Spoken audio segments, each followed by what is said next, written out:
Selamünaleyküm arkadaşlar. Farabi Online Dershanesi'ne hepiniz hoş geldiniz. Bu videomuzda sizlerle 6. ünitemizin B ve C kısımlarını işleyeceğiz. Evet arkadaşlar, 6. ünitemizin B kısmında yeterlilik fiilimizi kullanarak izin, rica, tahmin vesaire gibi konulardan bahsedeceğiz. Şimdi neler yapabilirsiniz? Lütfen çıkabilir miyim? Kızabilir misin? İzin alamaz, yemek yiyebilirsiniz. Yeterlilik fiilimiz abilmek, ebilmeyi kullanarak yazılmış olan fiillerimizi görüyorsunuz arkadaşlar. Bu fiiller izin, tahmin, rica gibi anlamlar içeren cümlelerde kullanılır arkadaşlar. Şimdi burada cümleleri okuyalım. Örnekteki gibi izin, rica, tahmin ve tavsiye cümlelerini bulalım. İzin arkadaşlar bir şey yapmak için birisinden ruhsat almamız. Mesela yanına oturabilir miyim demek, ondan izin istemek, ondan ruhsat almak demektir. Rica arkadaşlar e, bir istek bildirir. Mesela bu ricayı cümle içinde de kullanabilirsiniz. Rica etsem kapıyı kapatır mısın? Ya da kapıyı kapatabilir misin? Bu da bir ricadır. Rica ediyoruz. Tahmin bir öngörüdür arkadaşlar. Henüz gerçekleşmemiş bir olay, durum, e, olay örgüsü hakkında bizim öngörülerimizi içerir. Tavsiye ise bir öneride bulunmaktır arkadaşlar. Şimdi hazırlık çalışmamıza gelelim. Cümleleri okuyalım. Aşağıdaki gibi izin, rica, tahmin ve tavsiye cümlelerini bulalım. Belki İzmir'e gidebilirim. Burada henüz gerçekleşmemiş bir durum var ve bu durum hakkındaki tahmin söz konusu. Anneciğim bu akşam dışarı çıkabilir miyim? Burada arkadaşlar gördüğünüz gibi bir konu hakkında annesinden e, izin istiyor. Tekrar anlatabilir misiniz? Kapıyı kapatabilir misin? Tekrar anlatabilir misin? Bu cümleleri arkadaşlar rica etsem tekrar anlatabilir misiniz diye de ekleyebilirsiniz. Bir istek söz konusudur. Taksim'de sinemaya gidebilirsiniz. Bu bir tavsiyedir arkadaşlar. Bir öneridir. Benim için markete gidebilir misin? Bu bir istek gördüğünüz gibi. Benim için markete gidebilir misin? Rica etsem benim için markete gidebilir misin diye de tamamlanabilirdi bu cümle. Bu bir istektir arkadaşlar. Bugün hava kapalı, yağmur yağabilir. Henüz yağmur yağmamış, gerçekleşmemiş bir durum söz konusu ve bu yüzden bir öngörü olduğu için de bu bir tahmindir arkadaşlar. İkinci hazırlık çalışması olarak aşağıdaki cümlelerden hangilerinde rica, hangilerinde tahmin, hangilerinde izin isteme anlamı vardır? İşaretleyelim. Ödemeyi şimdi yapabilir miyim? Burada arkadaşlar bir rica neydi? İstek. Bir olay hakkında bir karşımızdaki kişiden istek der, bir şey istemeydi. Ama burada ödemeyi şimdi yapabilir miyim? Burada bir izin yani ruhsat soruyor arkadaşlar. Birkaç soru daha sorabilir miyim? Burada gördüğünüz gibi izin. Bana bir lokanta tavsiye edebilir misiniz? Rica etsem bir lokanta tavsiye edebilir misiniz? Bana yardımcı olabilir misiniz? Burada bir istek konusu. Bana yardımcı olmasını istiyorum. Bu kayıt formunu doldurabilir misiniz? Yine burada izin değil, rica söz konusu. Saat 23.00'da saat 23.00'a kadar bizi arayabilirsiniz. Saat 23.00'a kadar bizi arayabilirsiniz. Burada arkadaşlar bir izin yani bu süreye kadar e, bu insanları arayabilirsiniz. Tahmin, izin ve rica konusundan bahsettikten sonra dil bilgisi konumuza geçmek istiyorum. Şimdi izin, rica, tahmin ve tavsiye konularından bahsettik arkadaşlar. Yeterlilik fiilimiz olan abilmek, ebilmek ekleri arkadaşlar bu cümleleri kullanmamıza bize yardımcı oluyor. Mesela izin ve ricada sınıftan çıkabilir miyim? Burada bir izin söz konusu. Bir fiili yapmadan önce, bir eylemi yapmadan önce karşındaki insandan ruhsat soruyorsun. Sınıftan çıkabilir miyim? Hayır, çıkamazsın. Gördüğünüz gibi arkadaşlar burada yeterlilik fiili abilmek, ebilmek ve bunun olumsuzuyla bir diyalog verilmiş. Bana saati söyleyebilir misiniz? Abilmek, ebilmek yeterlilik fiilimiz. Lütfen ekmeği uzatabilir misiniz? Bunlar arkadaşlar bir ricadır. Gördüğünüz gibi. Bana saati söyleyebilir misiniz? Rica etsem bana saati söyleyebilir misiniz? Bir istek. Lütfen ekmeği uzatabilir misiniz? Yine burada bir istek söz konusu. İhtimal tahmine geldiğimiz zaman arkadaşlar. Tahmin ne demekti? Olmamış bir olay hakkında bir öngörüde bulunmak. Bu gece yağmur yağabilir mi? Bu gece kar bile yağabilir. Burada bu gece yağmur yağabilir mi? Abilmek, ebilmek kullanılarak bir soru oluşturulmuş. Bu gece kar bile yağabilir dediği zaman burada bir tahmin söz konusu. Bu akşam toplantı olabilir. Gördüğünüz gibi neydi yeterlilik fiili? Bir eylemi yapabilmek, gücü yetebilmek anlamındaydı. Ama burada kullanıldığı yerde tahmin söz konusu. Türkiye'de yaşayabilirim. Türkiye'de yaşayabilirim. Bu cümleyi tek başına değerlendirdiğimiz zaman yapabilirim, yeterlilik anlamı da katar. Ama Türkiye'de yaşayabilirim bir farklı anlam olarak tahmin söz konusu da oluşturabilir. Yani ben gelecek yıl Türkiye'de yaşayabilirim diye bunun cümlenin önündeki veya arkasındaki cümleye bakarak bunun hangi anlamda kullanıldığını bulabiliriz. Tabii ki kitabımız burada bize tahmin, ihtimal başlığı altında verdiği için Türkiye'de yaşayabilirim cümlesini biz tahmin cümlesi olarak ele alıyoruz arkadaşlar. İzmir'de Efes'i gezebilir, Meryem Ana Kilisesi'ni ziyaret edebilirsiniz. Gördüğünüz gibi arkadaşlar burada Meryem Ana Kilisesi'ni ziyaret edebilirsiniz. Karşıdaki insana bir tavsiyede bulunuyor. Boş zamanlarında kitap okuyabilirsin. Öğleden sonra tiyatroya gidebilirsin. Göztepe'deki hastaneye gidebilirsin. Hepsinde yeterlilik fiili, abilmek, ebilmek fiili kullanılarak karşımızdaki insana bir tavsiyede bulunmuşuz arkadaşlar. Şimdi burada aşağıdaki cümlelerin hangilerinde rica, izin veya ihtimal anlamı vardır? Bunları işaretleyelim. İçeri girebilir miyim? İçeriye girebilir miyim? Burada bir izin söz konusu arkadaşlar. Bir işi yapmadan önce karşındaki insandan ruhsat soruyor. Bana kalemi uzatabilir misin? Rica ediyor, bir istek söz konusu. Londra'ya 550 liradan ucuz bilet bulamayabilirsin. İhtimal söz konusu. Paltonuzu alabilir miyim? Abilmek, ebilmek. Efendim, paltonuzu alabilir miyim? İzin istiyorum karşımdakinden. Lütfen telefonunuzu kullanabilir miyim? Yine burada bir ruhsat sormak var. Trafik çok yoğun, gecikebilirim. Burada bir ihtimal söz konusu. Size bir fincan kahve ısmarlayabilir miyim? İzin. Saat 10'da gelebilirler. Yine burada gerçekleşmemiş bir olay. Bu olay hakkında bir öngörü, tahmin. Bana bu konuda yardımcı olabilir misiniz? Rica, bir istek. Size yardım edebilir miyim? Bir izin, ruhsat. Yarın yağmur yağabilir. Henüz olmamış bir olay hakkında tahminde bulunuyorum. İhtimal. Aşağıdaki boşlukları kelimeleri kullanarak yeterlilik fiiliyle dolduralım. Üzgünüm fakat buraya arabanızı park edemezsiniz. Bu yeterlilik fiilin olumsuz haliydi arkadaşlar. Mağazaya köpekle giremezsiniz. Bazı ülkelerde 21 yaşından küçük gençler alkollü içki içebilir. Abilmek, ebilmek, yeterlilik fiili kullanılarak burada arkadaşlar fiilimizi tamamlamışız. Türkiye'de insanlar 18 yaşından sonra ehliyet alabilirler. Yeterlilik fiili neydi? Bir eylemi yapabilmek, güç yetirebilmek, alabilmek burada o anlamda kullanılmış. Boğazdan otobüsle veya vapurla geçebilirsiniz. Burada ne arkadaşlar? Boğazdan otobüsle veya vapurla geçebilirsiniz. Bir öneri, tavsiye. Uçuş süresince sigara içilmez. Burada yine yeterlilik fiilinin olumsuz hali. Türk vatandaşları Avrupa ülkelerinde pasaportsuz seyahat edemez. Türkiye'de 18 yaşını doldurmadan evlenemez. Taksiler şehir merkezindeki metrobüs ve tramvay yolunu kullanamaz. Siyasetçiler ve ünlü sanatçılar rahatça sokakta dolanabilirler. Yeterlilik fiili abilmek, ebilmek.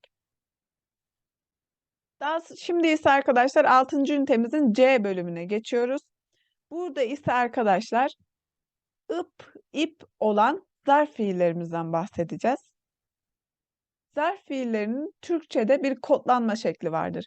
Asiye ip ince eli kanamadan gerekmedikçe maksızın örmez şeklinde. Neler yapabilirsiniz? C bölümü görmeden gitmeyelim. Konuşup beklemeden, oturup gülmeden, sevinip çıkmadan.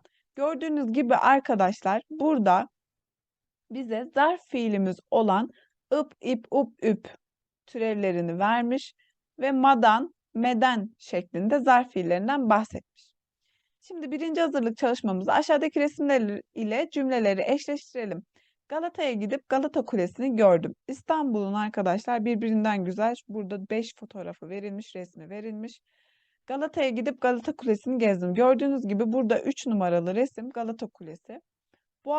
Boğaz'a gidip Rumeli Hisarı'nı gezelim. Rumeli Hisarı 5 numaralı fotoğrafa ait. Ortaköy'e gidip kumpir yiyelim. Ortaköy arkadaşlar 1 numaralı resme ait. Üsküdar'a gidip Kız Kulesi'ne çıkalım 4 numaralı resme ait. Sultanahmet'e gidip Sultanahmet Camisi'ni ziyaret edelim ise 2 numaralı fotoğrafa ait. Buradaki hazırlık çalışmamız genel kültür açısından bize katkı sağlayacak bir hazırlık çalışması olmuş arkadaşlar. Şimdi dil bilgisi konumuza geçiyoruz arkadaşlar. Zarf fiiller ıp, ip, up, üp, madan, meden ekleriyle kurulan zarf fiillerimiz. Bu ek iki işin arka arkaya yapıldığını anlatmak için kullanılır. Ip, ip bağlama zarfıdır. Genellikle V bağlacı yerine kullanılır. Bu eki alan fiillerden sonra V eki kullanılmaz. Şimdi burada ne demek istediğimi size açıklayayım arkadaşlar. Bugün okula gidip sınav sonuçlarını öğrenelim. Şimdi ne dedik arkadaşlar biz ıp, ipe, zarf fiillere? Bir işin arka arkaya yapıldığını anlatmak için bugün okula gidip sınav sonuçlarını öğrenelim. Birinci işimiz ne? Okula gitmek. İkinci işimiz ne? Sınav sonuçlarını öğrenmek. Bu iki iş arka arkaya yapıldığı için burada zarf fiil olan ıp kullanıldı arkadaşlar. Daha sonra fiilimizde gitmek fiiline ıp gelince bu gidip şeklinde fiile uygun şekilde değişime uğradı. Çarşıya çıkıp alışveriş yapmayacak mıyız? Şimdi yine burada gördüğünüz gibi iki iş. Birinci işimiz çarşıya çıkmak. İkinci işimiz alışveriş yapmak. Birinci işimizde ikinci işi bağlamak için burada çarşıya çıkıp ıp, ip ekimiz yine zarf fiil olarak kullanılmış. Şimdi burada neydi? Bu zarf fiilimiz kullanıldıktan sonra V ekini almıyorduk, kullanmıyorduk değil mi arkadaşlar?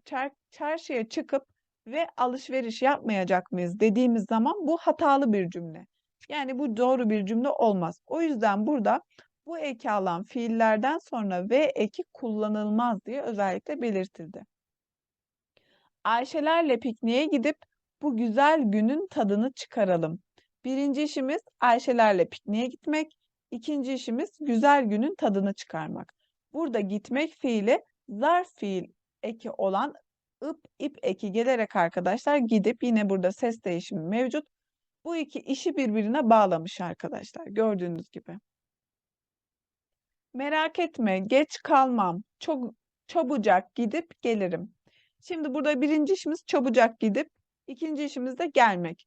Burada yine zarf fiil olan ip ekimiz yani ıp ekimiz burada gitmek fiiliyle birleşip gidip gelirim şeklinde yazılacak arkadaşlar. Merak etme, geç kalmam, çabucak gidip gelirim. Annesi yere düşen çocuğu elinden tutup kaldırdı. Yine elinden tutmak birinci iş, kaldırmak ikinci iş. Çok konuşup herkesi rahatsız etme. Dün akşam o kadar yorgundum ki hemen eve gidip uyudum. Burada yine gitmek fiili ses değişimine uğrayıp gidip şeklinde yazılacak. Sen burada bekle, ben jeton alıp geleyim şeklinde olacak arkadaşlar. Şimdi ikinci zarf fiilimiz olan madan meden eklerine geçiyoruz. Yan cümlecikteki işin yapılmadığını, temel cümledeki işin yapıldığını anlatmak için kullanılan eklerimizdir. Şimdi örneklerimize geçelim arkadaşlar. Yemek yemeden evden çıktı. Kantinde bir şeyler içmeden sınıfa gelmez. Annemden izin almadan bir yere gidemem. Şimdi arkadaşlar, temel cümlemize baktığımız zaman temel cümlemizde burada yapılan fiil çıktı. Cümlecikte baktığımız zaman yemek yemeden evden çıktı. Yani burada zarf fiilimin geldiği fiilim yapılmamış ama genel cümlenin haline baktığımız zaman temel cümledeki işin yapıldığı anlamına geliyor. Yemek yemeden çıktı. Bulaşık yıkamadan yattı. Namaz kılmadan ayrıldı gibi. Temel cümledeki işim ayrılmak, yapılmayan iş, cümlecikteki iş, zarf fiilim gelen işim ise namaz kılmadan.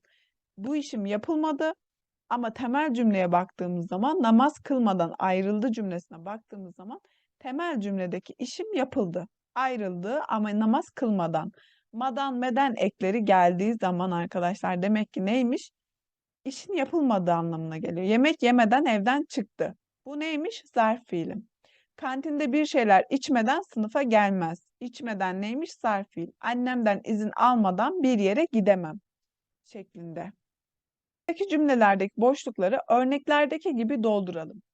Şimdi temel cümleme bakıyorum. Bütün gece hiç uyumadan televizyon izlediler. Temel cümlemdeki arkadaşlar eylemimle izledi. Bunda ne yapmış? Yapılmış. Demek ki benim zarf fiilim bütün gece hiç uyumadan şeklinde olacak değil mi arkadaşlar? Bana uğramadan İstanbul'dan ayrılmışlar. İstanbul'dan ayrılmışlar temel cümledeki fiilim.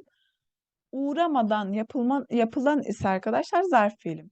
O kadar yorgundum ki müdürle görüşmeden oradan ayrıldım. Temel cümlemdeki fiilim ayrılmak, müdürle görüşmeden ise zarf fiil.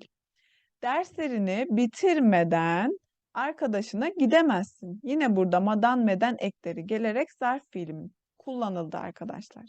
Şimdi 6 numaralı hazırlık çalışmamız. Aşağıdaki cümleleri madan zarf ekini birleştirerek yapılmamız istenmiş. Kimseye bir şey söylemedi, toplantıdan çıktı. Bunu nasıl yapacağız arkadaşlar? Kimseye bir şey söylemeden toplantıdan çıktı şeklinde. Kitaba bakmayın, alıştırmaları yapın. Şimdi kitaba bakmayın, alıştırmaları yapın örneğinde kitaba bakmadan alıştırmaları yapın dediğimiz zaman temel cümledeki fiilim yapılmış ama zarf fiilimdeki işim yapılmamış olduğu anlamına gelecek. Yani burada düzeltmem gereken ne arkadaşlar? Kitaba bakmadan alıştırmaları yapın. Ödevlerinizi yapın, sonra dışarı çıkın. Şimdi burada iki fiilim de olumlu.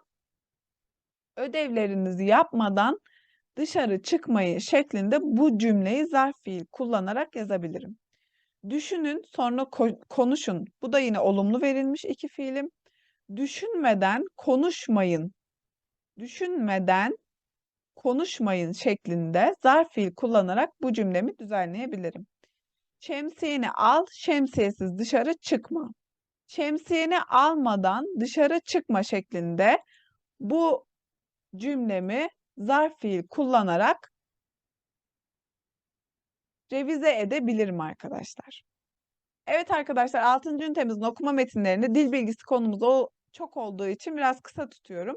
Halk oyunları kültürden kültüre kısmını sizinle paylaşmak istiyorum. Halk oyunları. Batı Anadolu'nun her yerinde zeybek oyunu vardır. Bu oyunu tek kişi ya da birkaç kişiyle birlikte oynayabilir. Zeybek, cesur bir adamı temsil eder. Zeybek oyununda dansçı kollarını iki yana doğru açar, kollarını dirsekten hafifçe kırar, büyük adımlar, atışlar, ağır ağır hareket eder. Evet arkadaşlar, burada zeybek örneğini size kısaca göstermek istedim. Zeybek Anadolu'da sıkça oynanılan bir halk oyunudur. Gördüğünüz gibi bu şekilde az önce size okuma metnimizde bahsettiğimiz gibi görsel olarak da aklınıza kalsın istedim bu şekilde.